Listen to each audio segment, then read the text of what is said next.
Hello, my name is Dapper Dan Gavazdan, and I own every issue of Amazing Spider-Man, which includes the annuals, and I'm going to say that they count, and I'm going to feel more certain about it because Mark was talking to me about annuals, including them in his collection and financial history of his collection, and made a specific point to include the annuals so that I knew it, and I feel victorious. Well, Dan, this is mischievous Mark Ginocchio, and you just stepped on my joke because I too own every issue of Amazing Spider-Man, but the annuals don't count, even though I just inputted my entire run of them in the CLZ app as just kind of this archiving app for comic book nerds like us, Dan. You want to know what's interesting about the annuals, though, Dan? You got to input them in as a separate series because they're not part of the main series, Amazing Spider-Man. It's a completely secondary series. You want to know what's even stranger about it? Mhm. That Spidey Super Special from 1995, The Planet of the Symbiotes. That's even another series of the comic book. That's not even an annual. It's listed as something. It's a one shot. But hey, I own them, and they don't count.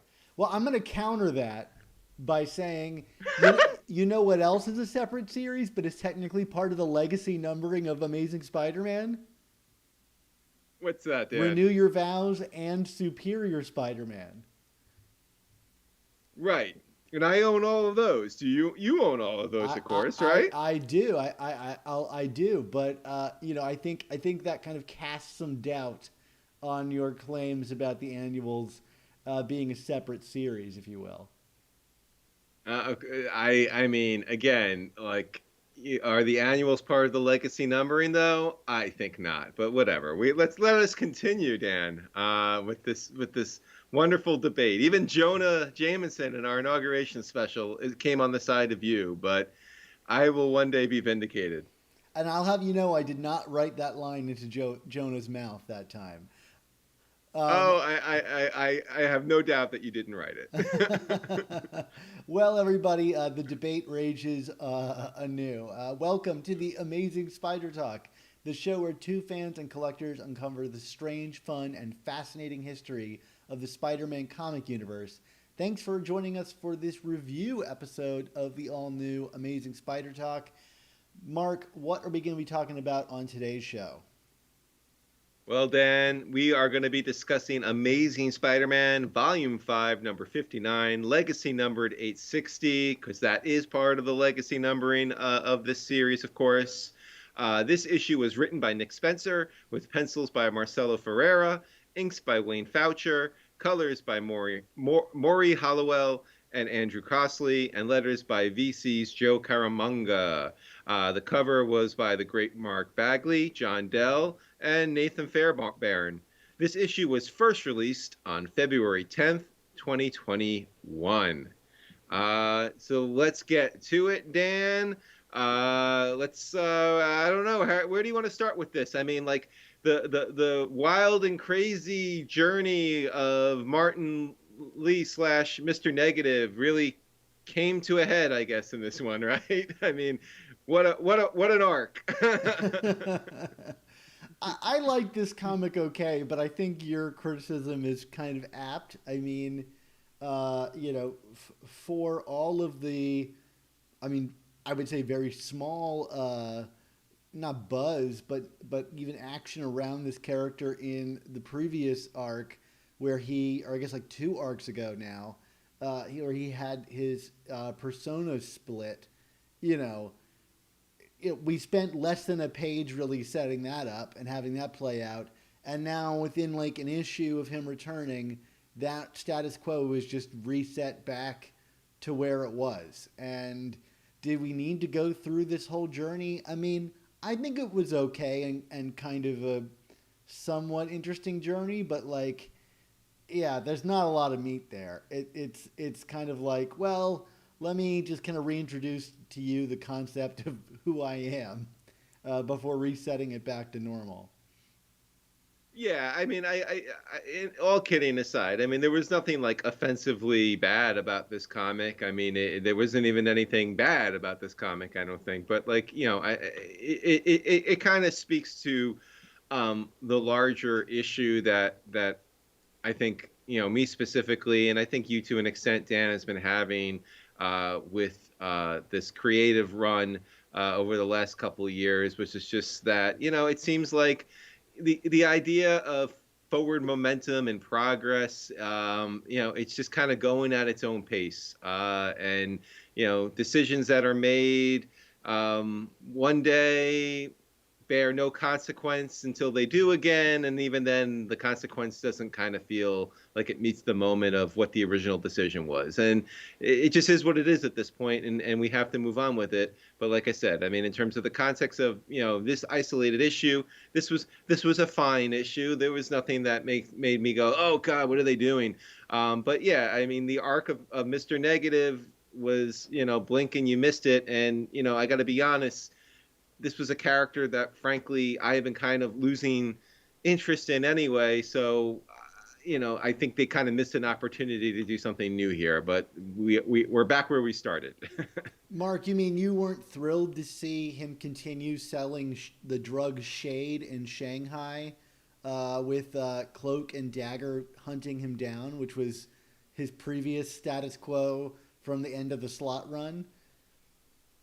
Right. No, I mean, Did you? I mean, be honest with I me. actually You don't even I remember forgot that about that. happened.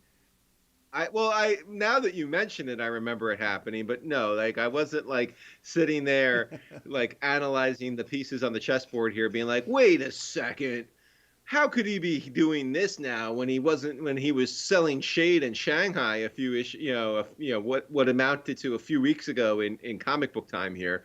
But no, I mean, like Mr. Negative, I think I mean, when he was first introduced as part of the Brand New Day run, I mean, I think he was certainly, I would say that he was the highlight in terms of the new villains that was introduced during Brand New Day.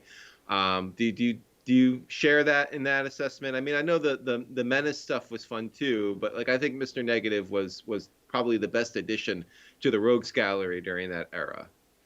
I think a bigger deal was made of Menace, but ultimately having Menace be kind of like another Goblin, I think the concept of Mr. Negative like being truly new, even though he ended up being like associated with Cloak and Dagger and their origins, I would consider him like kind of like the best like wholly original new villain from that era.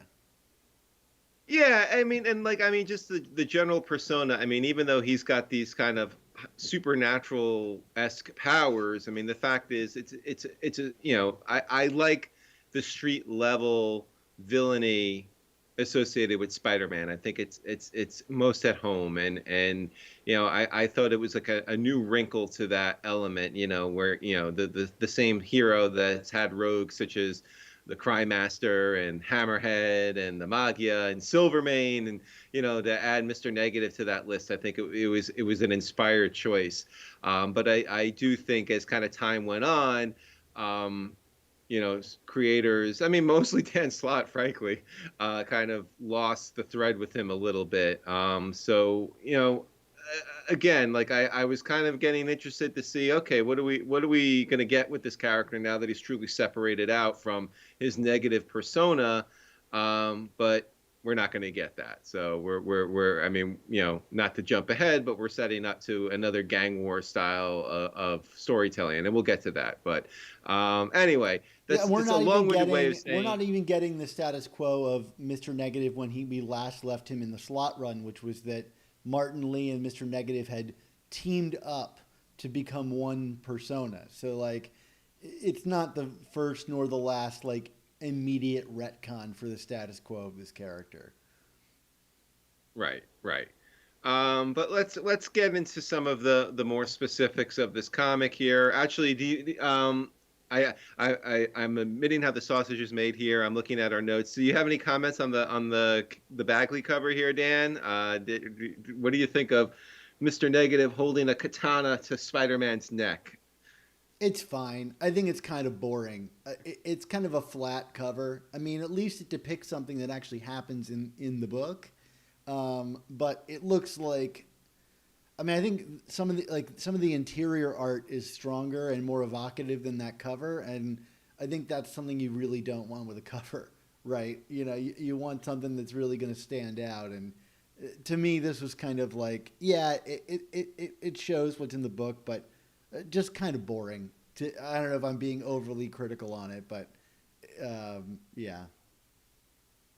No, I agree. Although I actually disagree with your comments on the interior art. I was pretty. This the interior art to me seemed a little rushed and sloppy in spots for me. But we can get into that if you want to have a larger discussion. I do. Um, but yeah, yeah, I know.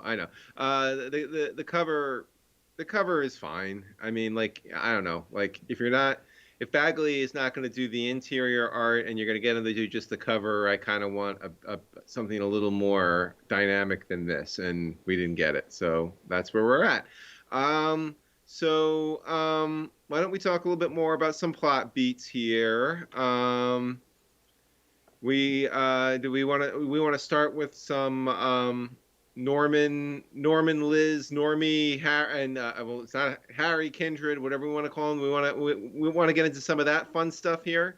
Yeah, sure. I mean, this story is an interesting one to cover because it does the kind of standard Nick Spencer thing where you've got like three stories cross-cutting between each other with like Spider-Man narrative over it. So you've got like Martin Lee and Aunt May hiding in the crawl spaces of a feast as he unveils his regrets to her. And then you've got Norman kind of like begging Liz to let him show her what's become of Harry, and he's like basically like pouring his heart out, like wrenching at her door. Not and he does the kind of shtick that we're getting used to him, where he's like, I'm not asking for your forgiveness or anything like that. I just want to like help my son, and I mean, for me at least, I found it very unsettling to see Norman crying. Like it's funny because I read it and I was like, "Oh, is this Harry I'm looking at?" Just kind of glancing over the page because that's kind of what I'm used to Harry doing is crying Right. and stuff like that. So it was weird to see like Norman kind of like unshackled like this, and well, I guess unshackled's not the right word because he normally is unshackled, but I don't know. I mean, I think we're truly seeing like a really different guy here, and I think I'm glad we're exploring this kind of like. I mean, it might as well be a different character, but that still remains interesting to me. Oh, absolutely. And I was actually just kind of thinking, and maybe this is the wrong way to be approaching it, but part of me is thinking like if they undo this kind of with a wave of a hand, it's going to be really disappointing because I think like there is a lot of potential for some interesting storytelling here that they're already frankly meeting right now in terms of that potential. But I want to see this continue, and I just hope that this isn't some kind of elaborate trick or a hoax because, like, to me, it'll feel very cheap and unearned if that's the case versus what we're actually seeing here. And yet, at the same time, you can't help but think it is an elaborate hoax. Like every time he's talking to them, I'm thinking, how is he manipulating these people for his own purposes?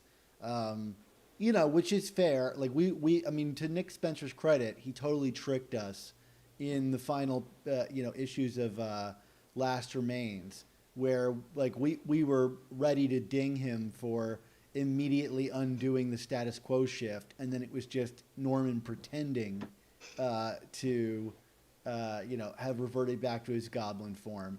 So like, to his credit, he tricked us with this, and we're still on our toes, even though we might, have already been proven that we shouldn't be. But again, it's Norman Osborn, so you got to be prepared for anything. Right, right. I did like the um, the rendering of Liz seeing Kindred slash Harry. I know I kind of took a swing at the art a few minutes ago, but I thought that was very powerfully done. Evoked a lot of emotion from me seeing Liz just kind of losing it the way she did without any. I mean, the words on the page were Peter's narration, which I know you kind of have issue with when Spencer does this trick, right? The Peter, the omnipotent narrator. It just feels like a weird writing trick and not something natural to how Peter has ever talked in these comics before. It's just a very weird, like he's talking about prayer and getting down on his knees while he's like fighting, demons and stuff. And it's like, I get it how these two things relate, but it's so high minded. I don't know. It doesn't read like Peter to me, and it reads more just like a guy like doing a neat writer trick to tie his scenes together. And it's like I'd rather the voices sound authentic than you be kind of like clever and creative with your writing. It takes me out of the comic every time I read Peter talking like this. I mean, I know we keep revisiting this, but like, does it do the same for you when you read writing like this? It does. I mean, which was part of the reason why when I after I read that scene initially, I actually just went back and kind of looked at it from a visual standpoint, and I felt the weight of it a bit. I felt it cheapened the weight of the moment, of the visual moment of it, frankly, because I do think this was one of Ferreira's strongest parts of the issue, is kind of capturing uh, Liz in that scene. So but yes, I know what you're saying, and I share in that assessment. I just I didn't want to have my feelings on the artistic expression of Liz and Harry be lost and all that. Like, I do think that was well done from a visual standpoint. Yeah, and I love how it's left silent. Like there's no like sob on the page. Right. Yeah, it's Exactly. evocative Yeah. just on its own, and that does take Exactly. Yeah. restraint from the writer to kind of let that stuff play out. But I wish there's even more restraint.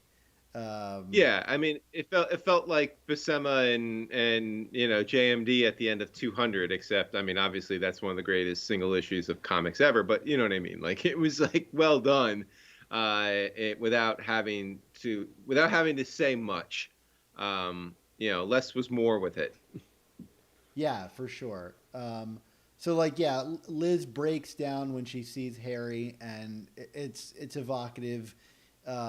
Even as silly as it is that he's in like this weird costume inside of a floating cube, but fine, comics. Right, Uh, right, right. We forgive that. yeah, and I think like Ferreira draws a really like his. I think his in costume stuff is also strong. Like seeing his Spider-Man fight these demons and these kind of vertical slashes of panels. I think one of the things I like about his artwork, if we're going to kind of get into it here, and I think this opening is a good demonstration of it, is the panels never feel crowded. Like you can very clearly make out the direct actions of what's going on. I mean, for as much as we like Ramos, like I often feel like that's something that he struggles with, is kind of overcrowding his panels to the point that it makes it hard to like understand the choreography of the action. And I never felt that here. I think he's really good at laying out the kind of flow of action and making sure that the panels are direct and to exactly what he needs to show, while still kind of filling them with detail and emotion. Um, so I think this opening action sequence, for all of my kind of like problems with the cleverness of the writing, I think the art is, like you said, this is a standout section. Yeah, I mean, why don't we just get to it, because we're frankly in the part where around the part where I kind of struggle with Ferreira. I mean, I honestly I felt like some of his sequencing with like May and Martin, and in the crawl space, it just looked like it just looked a little rushed and overly cartoony for me, especially some of the ways May was rendered. Like, I don't know, like, granted, May has kind of visually evolved over the years, but and she's not this frail old woman anymore. But the same token, like, I don't know, like, if you go back and look at some of those panels, like, I was just like, I don't even know what the visual reference for May was. Like, I was just like, I know that's May because I saw her a few pages earlier, and it was consistent, but like, it didn't look like Aunt May to me. It was just kind of like, all right, it just looked, and I don't know what he was exactly going for with that. I mean, and there was like one where May is kind of screaming in terror, and it kind of looks like the Scream painting, except like, I don't think it really was an homage of that. I think it was just kind of a little sloppy, and May just looks really like face melty and old. I agree So with I don't you know. on those panels in particular. I think those are the weaker ones. There's one I think you're referring to where like a katana is slicing through the ground into the crawl space, and I remember I had Yes. to read it multiple times because I was like, "Wait, who is this?" And Yeah. I mean, it's May and Martin, but not clearly enough.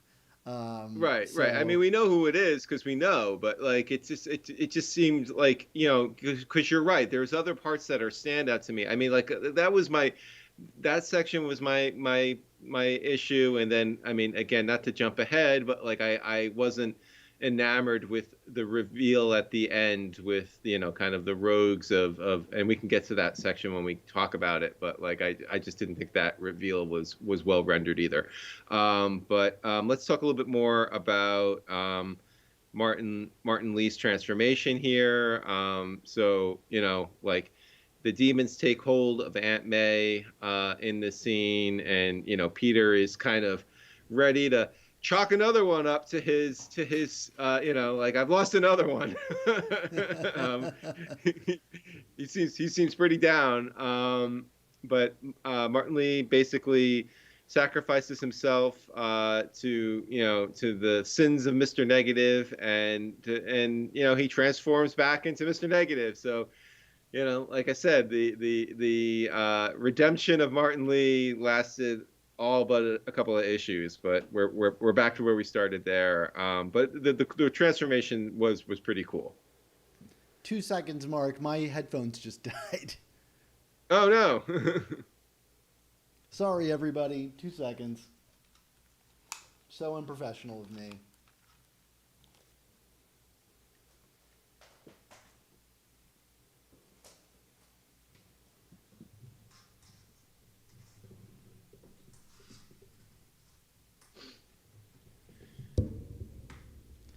Teaches me to use Bluetooth headphones here.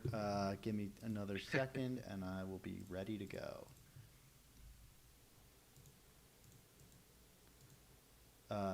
Mark, can you speak for me really quick? All right, check 1 2 1 2. This Great. is Mark. I'm back. Yeah. I'm back. Yeah. Sorry. To your point, Mark. We'll edit this out, but yeah, it is quick that Martin Lee returns to becoming Mr. Negative, sacrificing himself to save Aunt May. I was waiting for a lookout to occur here, but alas, we didn't Right. get one.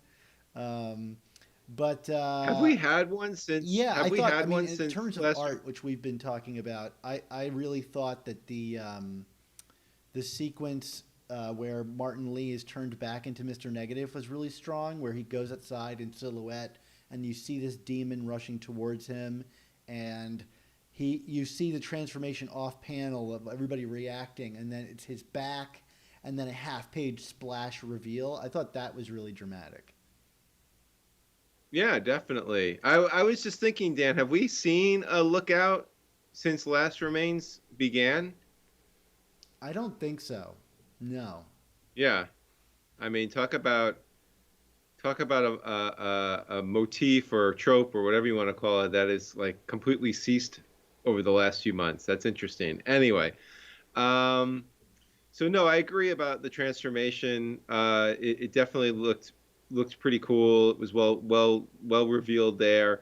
But then kind of in the same kind of roughshod of in terms of elegance of Martin Lee's transformation from a narrative standpoint, then the Kingpin just shows up, and it's kind of like, all right, we got it from here, and yeah, I got to tell you, like, and I know where this is all going, and I have thoughts on that too. But like, like Kingpin's intrusion in this, I don't want to say this arc because it's now 2 or 3 arcs removed from Last Remains. But like, I don't know, like, I get that Spencer has plans for the Kingpin, and but I don't know. I just his presence is irritating me to no end in this comic for some reason. I don't quite, can't put my finger on it, but I just I could do without the Kingpin. I don't know. What do you think? Well, not only does he have plans for the Kingpin, he's got a giant-sized Spider-Man comic coming out with the Kingpin, which just announced this week that we're getting the conclusion to this Kingpin story. I believe after Amazing Spider-Man 66, they're releasing a giant-sized Kingpin book to conclude this story because it couldn't be finished in the pages of Amazing Spider-Man. And I don't know. I'm not going to cast a judgment on that yet. It seems kind of silly, but I don't know. Maybe they have something really special for us going on in that issue. It just seems weird that like they've put out these, big books that sell for $10 and they call it Amazing Spider-Man, but now we're getting like a one-shot giant sizer to finish it that's not part of the normal Amazing Spider-Man numbering. It just seems weird to kind of, I guess they got to sell these like every 6 months or whatever, they got to sell us a $10 book. So they got to find a good way to do it and justify it under the banner of something. Yeah, I mean, be still my heart, I guess. This book is coming, but yeah, I don't know. Kingpin is certainly has the potential to be an interesting villain here, but like, at the end of the day, it's worth noting that the last time we were trying to tell this story, the world fell into a pandemic. So I mean, maybe the world is trying to tell Nick Spencer something here with his Kingpin and his tablet. I don't know. Bad form? I don't know. I think the thing about the Kingpin thing, at least in this issue, is it just kind of like whisks everybody out of the primary action of the book. And exactly. That's kind of, I mean, I get, like you said, I get why it happens, but like you really felt like you were caught up in the drama of that moment. And it feels like it was resolved by someone other than Spider-Man. It just sucks all the agency out of the entire story. It's just like, and I'm here. Okay, move right along, everybody. It's the mayor, which is yet another plot point that this bothers the hell out of me. But we're still in it, and that's not. I know that goes beyond Nick Spencer. I can't pin that on him, but yeah, I'm just kind of I understand why Marvel was elevating the Kingpin, but maybe this story will be the thing that takes him down a peg again, because I kind of like Kingpin back in the shadows, frankly. But that's neither here nor there.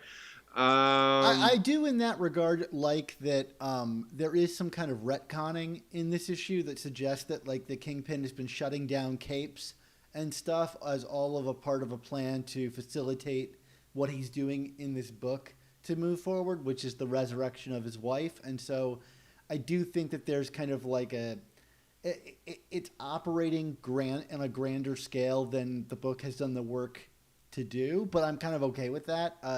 So I at least thought that was kind of clever, that you could maybe pin all of his mayoral desires on moving this kind of Vanessa plot forward.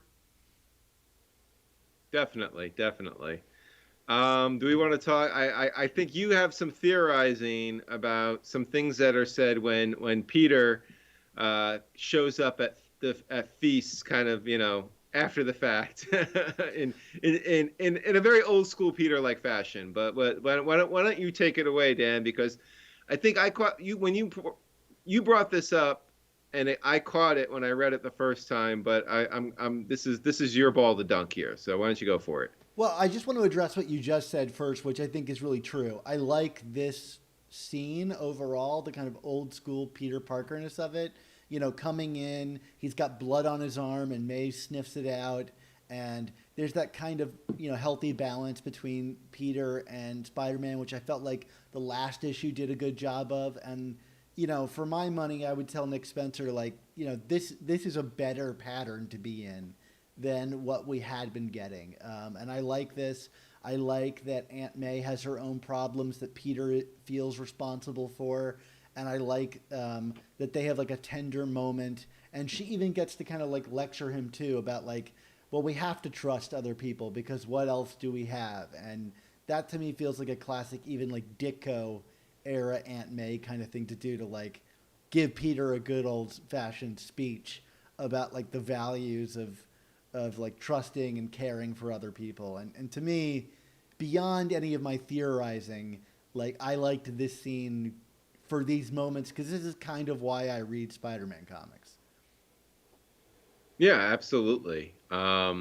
This is it's as old school Stanley Ditko slash Romita as it gets, like this scene right here, until it becomes very not old school in terms in terms of the mythology it starts to kind of touch upon. So take Okay, it well, away. so I'll take it away then. So this is just wild theorizing, and let me just say, I've realized that I'm this guy on the show. You know, like, don't get me wrong, Right, I like being this guy on the show. I mean, obviously, I like to wildly theorize, and I know that my track record is not exactly 100%. So in no way am I putting this out there saying I know something. Usual caveats apply. But I thought I would put it right. out there that to follow up on a suggestion that I had made, a couple issues ago, where there was this reveal of this extra body in the morgue, and oh, who could it be? And I think you and I had discussed the possibility of, there's the obvious, elephant in the room of it being Harry Osborn, and I kind of mentioned, well, what if it's Aunt May? And part of the whole like kind of undoing of One More Day with Peter and MJ getting back together, would start to have ripple effects that showcase the other things that were undone in One More Day. And we saw some of that in the LR issues where we went into kind of like the whatever the Peter's Mindscape thing that was populated with the Kingpin and the Assassin and a zombie Aunt May.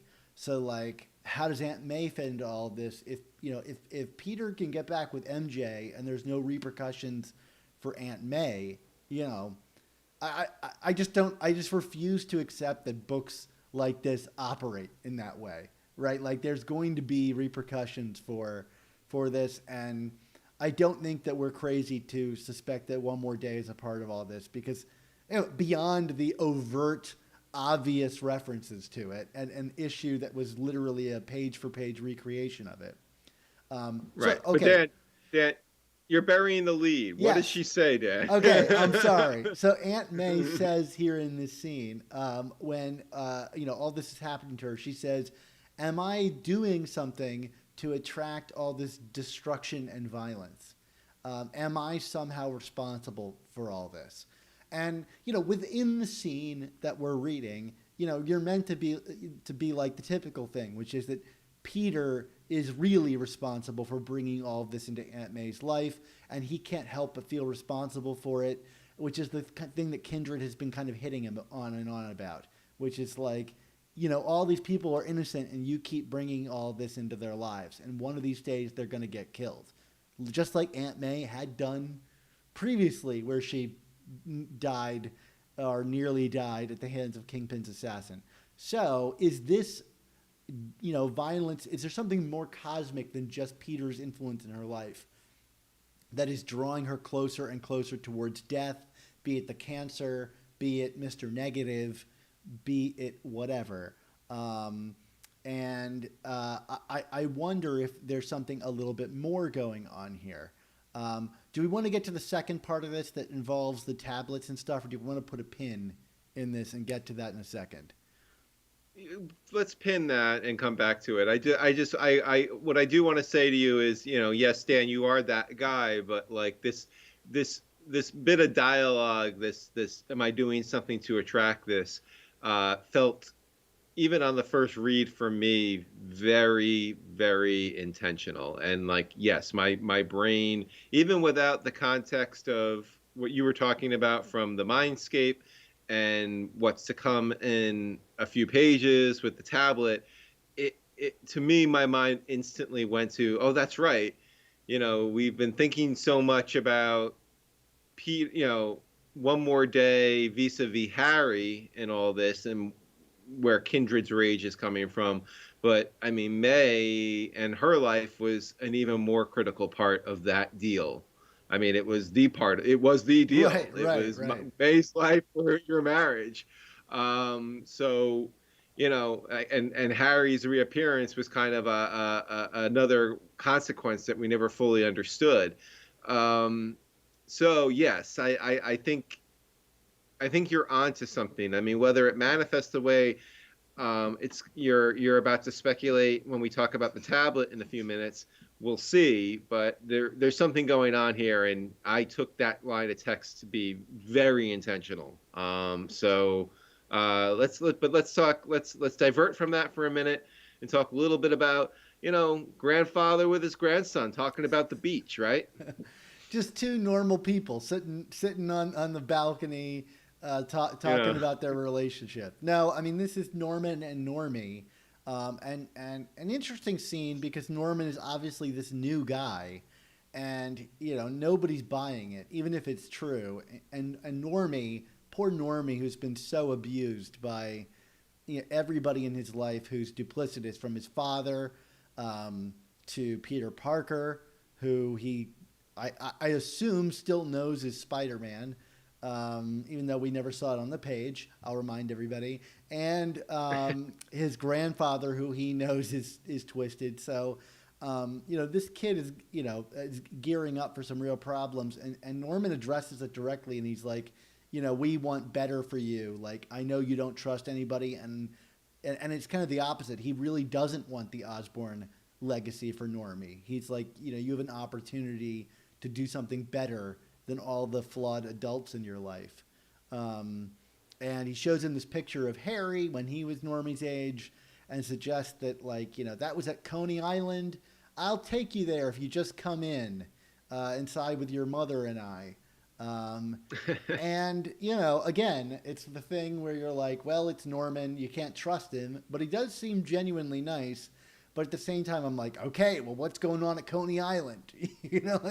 What could possibly Right. could be there? And then it got me thinking back to issue 850, where there was some kind of plan that Norman had previously set up to be enacted within the water system underneath the city. And, I don't know if he's quietly still moving forward on this plan, even though his brain has been fixed.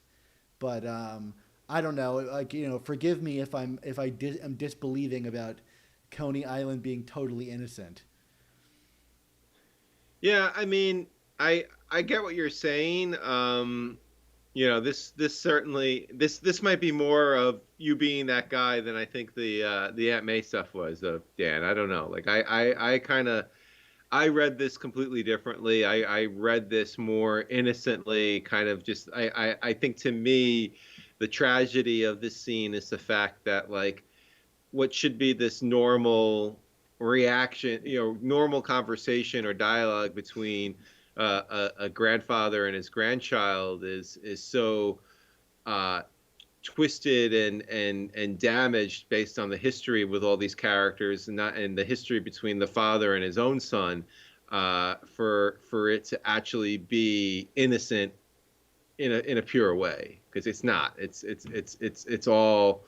It's all manufactured and make believe. I mean, Norman Short took Harry to Coney Island as a child, but I'm sure those visits were miserable for Harry, and he was abused, emotionally throughout it. So that was kind of my read of it. I didn't see it as some kind of manipulation or machinations behind the scenes from Norman. I just kind of saw it more as being sorrowful because it can't you can't take it on the face value, but not because Norman, not because Norman is not truly fixed and he's still doing evil stuff. It's just because the inherent evilness of the character and the history keeps it from ever being pure.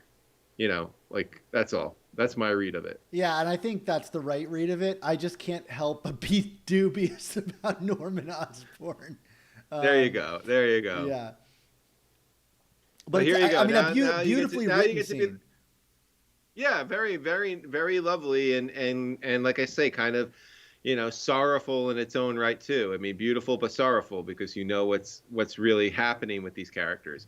But now, Dan, you could be that guy yet again. So let's talk a little bit more about Kingpin's reveal to Mr. Negative, involving the Tablet of Death and Entropy. Right. If you I love it. remember, this is the tablet that Mr. Negative had Overdrive steal all the way back in that free comic book day Amazing Spider-Man swing shift, and this thing was then used to create the Devil's Breath, which was Mr. Negative's way of taking out the Magia at the start of the Brand New Day, and was kind of a reoccurring element throughout Brand New Day that we haven't really seen much of. And honestly, I had kind of forgotten about until it showed back up here. We get Mr. Negative reveals, so he's got a hold of this thing and reveals to Kingpin that if you get the two tablets together, it allows for a resurrection, but only once. He makes very clear to suggest. So, right, that would be, Kingpin restoring Vanessa. So then the Kingpin says, I've tried to get the Lifeline tablet, but it's been too much of a headache. So why don't you go get it? Which we can talk about the reveal on that final page. I have to admit, this stuff doesn't interest me a ton, just because I felt like how poorly the Lifeline tablet story was wrapped up in the last one. Because I was like, in the whole time reading the scene, I'm like, well, does Kingpin have it or doesn't he have it? Like, then who does have Yeah. it? Whatever. Yeah. Is it with Boomerang? I don't remember. I don't remember what the resolution of that was. I think it must be with Boomerang. Like, that must be the Yeah. suggestion here, is that they're going to go and try to wrestle it away from Boomerang and Spider-Man and whoever currently has it. But yeah, I don't know that we actually got a resolution, because that book shifted so hard towards the GOG of things, who has turned out to be so important going forward. Um, Hey man, he was almost the final issue of Amazing Spider-Man, so there's that. yeah. His origin.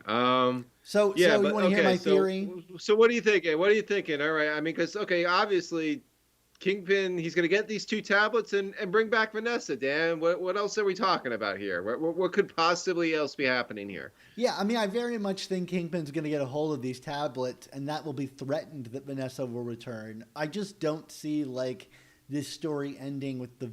I guess it's a Spider-Man story, so ending with the villain happy is kind of something that this book might do. But I think, and again, this is based on nothing, but like with my brain very squarely in the camp of there's an extra dead body, and all of this, danger is coming towards Aunt May. I think that this extra dead body is an opportunity for a resurrection. And if it is Aunt May, this is how you get to kind of like have your cake and eat it too, which is you get to kill Aunt May off because Peter got back together again with Mary Jane and undid One More Day. But then you get to bring Aunt May back by using these tablets, and ipso facto, One More Day is undone, and Aunt May doesn't have to die as a part of it. And you've kind of like, wriggled your way out of this wrinkle. Um, or you have Spider-Man give you the ultimate sacrifice, and he allows Kingpin to bring back his wife and heal over this era of strife and pain brought on by all these gang wars, to reunite Kingpin with his wife and end his crusade. But it costs Peter his aunt. But only after he's struggled endlessly, Amazing Spider-Man 33 style, chasing after this this MacGuffin that could bring her back. Anyway, that's a lot of speculation, but I do think there's a reason for why Mr. Negative suggests you can only use the resurrection once, and I think it's going to be tied to whatever that extra corpse is that is in or was in Carly Cooper's possession. That's something, Dan. I mean, we shall see. I mean, it did.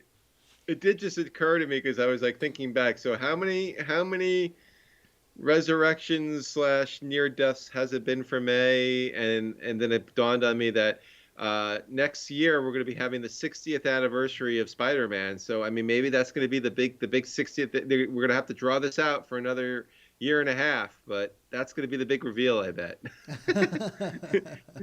Well, you heard it here first when I'm terribly wrong and you prove all of my wildless, endless speculations not even worth doing. But it's what's on my mind, so there I got it out. So of course, then in order to get the Lifeline tablet back, Mr. Negative was told by Kingpin he has competition, and that kind of led to this last page reveal, which was like all of these street level crime bosses. I don't know, like to me, like the art was a little funky on this, like obviously like Hammerhead and Tombstone and Madame Mask and stuff were pretty recognizable, but then like I don't know, there was like some guy in the back that I didn't really understand, and it took me a few looks to be like, oh, that's the owl. It didn't really look like the owl to me initially. I don't know, like it just and like they're kind of just all like sitting around and huddled around each other. Like it was very, to me, this was a pretty visually dull reveal, and I think like I don't know, like the story it's leading to, I'm not necessarily overly excited about. I mean, it's just so we're just gonna have a bunch of, it's gonna be another gang war. I mean, so whoop de doo. Well, bringing back classic stories from like the '90s, that's what we're doing here. Right. Well, I mean, we had Spiral a few years ago by Jerry Conway, which I thought was really great. But it's like like how many times are we going to do this concept? Like all the crime bosses are fighting for something. I mean, like I don't know. Like this feels even more repetitive than a Goblin story to me. So I like anytime we deal with crime bosses here. I have no idea who that guy in the back of this is. He's just like lurking in the shadows. I'm sure I'm supposed to know.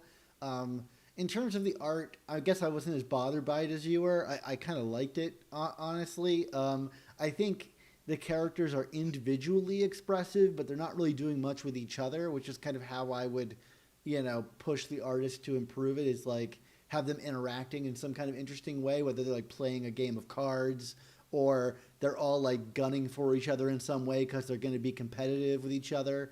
They're just like hanging out in the right, closet waiting to be activated. But it's kind of your right. classic lineup reveal at the end of a comic, which is an old trope, if you will. Right, but you just hit the nail on the head, Dan. It's like they were like, so like what were they just sitting in a closet in that position waiting for the door to open? I Yeah. mean, I mean, yes, I get it. It's a cliched kind of reveal, but also it's a cliche. Like let's do something more interesting here, and like let's also, I don't know, make some of these characters that um be a little more visually defined. I mean, like obviously, like Hammerhead and Tombstone are easy to pick out right away, but it's like like there are some things we could have done with the owl or even like Silvermane's disembodied head that could have been a little more fun.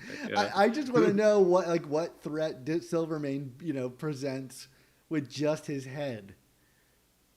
Well, like shouldn't the Shocker be there?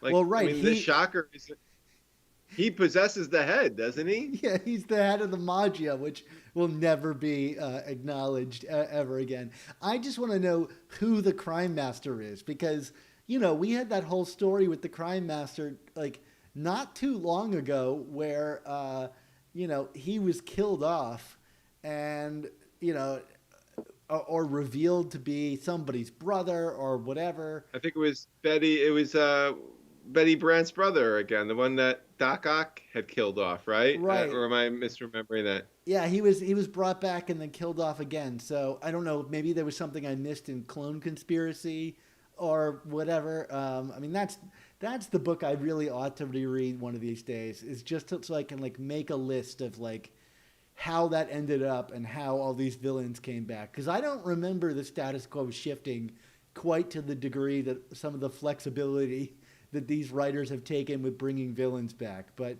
okay, there is a big question mark in my mind for who the crime master is, and maybe that's what it should be. We never were meant to know who the crime master is, and we never really truly will know who the crime master is. There you go. There you go. All right, Dan, what's your grade for this? I'm giving this one a B minus. I thought this was like a totally fine issue of Amazing Spider-Man. It moved some plots forward. It had, I liked the art, I think, a little more than you did. And, I like the balance between the Peter and Spider-Man stuff. It's not going to rock anyone's world, but, issues like this are kind of the bread and butter of Spider-Man comics to me. Yeah, I mean, I agree with all that. I'm a notch below you. I'm giving this a C plus. I mean, like you said, like some of the art, I really dinged it for me, even despite some of the stronger art scenes in there as well. And again, like I'm disappointed in the arc of Mr. Negative here. Like I know we're moving on, and it is what it is. But like I feel like that was kind of a wasted story in terms of what was happening with that character. So C plus for me. But yeah, overall this was fine. There was nothing in this issue that made me want to scream off the rooftops anywhere. So that's always good. It just feels like wasted potential, like the Ned Leeds thing. Like we went through all this work to get Ned Leeds back from the dead, and only to have him unceremoniously killed and buried, and forget that. Yeah. This story is not over yet, so I think there's a possibility that the kind of moral sacrifice of Martin Lee could go somewhere.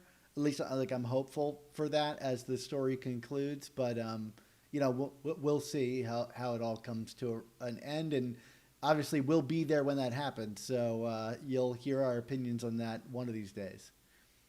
There you go, Dan. I like the way you think. All right, well let's bring it on home, Mr. Dan, sir, because it is that time for all good things to come to an end. So we want to say thank you to you, the listeners and viewers, for tuning in to this episode of The Amazing Spider Talk. Yeah, this episode was edited by Rick Coase with production support from Andy Myers. Our artwork comes handcrafted by artists Ron Friends, Sal Buscema, and Ray Sumser. And our theme songs, as always, were produced by Rylan Bojack, Tony Thaxton, and Spider Madge. This episode was originally released on Patreon as a live stream hangout with us back when the comic was first released, back in February 10th. So if you'd like to help support our show's continued existence with these reviews, and these reviews while joining us on the live stream, why not head on over to our Patreon and sign up?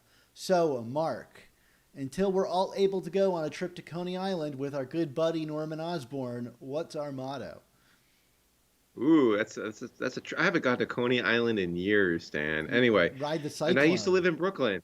I know. I haven't ridden the Cyclone since before my son was born. Anyway, that motto, of course, is with great podcasts, there must also come the amazing Spider Talk. Two men who know the angles, uncover and untangle all the questions and the webs left out to tangle. In 1962, last Wednesday's afternoon, they'll bend your ears with reckless self-abandon.